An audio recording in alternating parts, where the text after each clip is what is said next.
Huet pour 4 minutes, s'il vous plaît.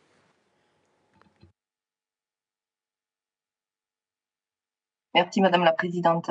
Madame la Présidente, chers collègues, Mesdames et Messieurs, le traitement des difficultés des entreprises relève de la réglementation nationale qui figure dans le livre 6 du Code de commerce.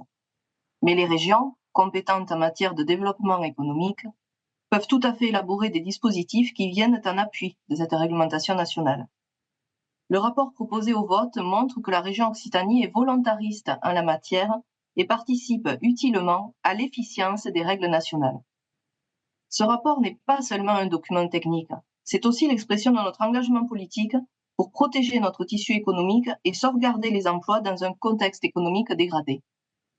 Les crises que nous traversons, qu'elles soient économiques, environnementales ou successives à la crise Covid, ainsi que le contexte politique national et international, influent directement sur l'activité de nos entreprises et leur capacité à se projeter.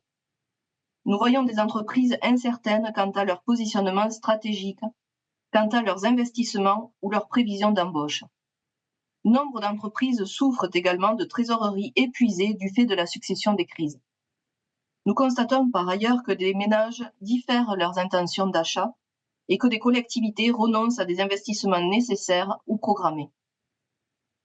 Alors que la situation budgétaire de l'État va nécessairement ouvrir une période d'austérité et que le taux de chômage en France et en Occitanie repart légèrement à la hausse, notre responsabilité est d'être aux côtés des entreprises fragiles de notre région.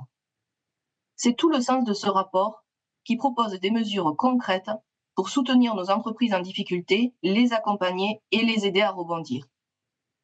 Précisément, ce rapport fait état de mesures visant le soutien à la restructuration des entreprises avec le nouveau dispositif contrat entreprise en difficulté, un appui à la recherche de repreneurs grâce à notre agence ad hoc et des cabinets spécialisés, un soutien à la reprise d'entreprises en difficulté à travers le contrat entreprise d'avenir et le contrat 3S, ainsi qu'un soutien au rebond avec les interventions haut de bilan et le financement des investissements liés au redémarrage.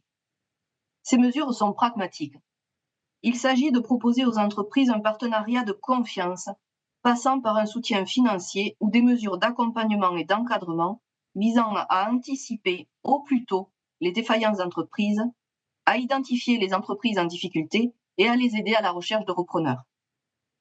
Soutenir les entreprises en difficulté, c'est aussi préserver la cohésion de notre région, le dynamisme de nos villes et métropoles et la vitalité de nos territoires ruraux.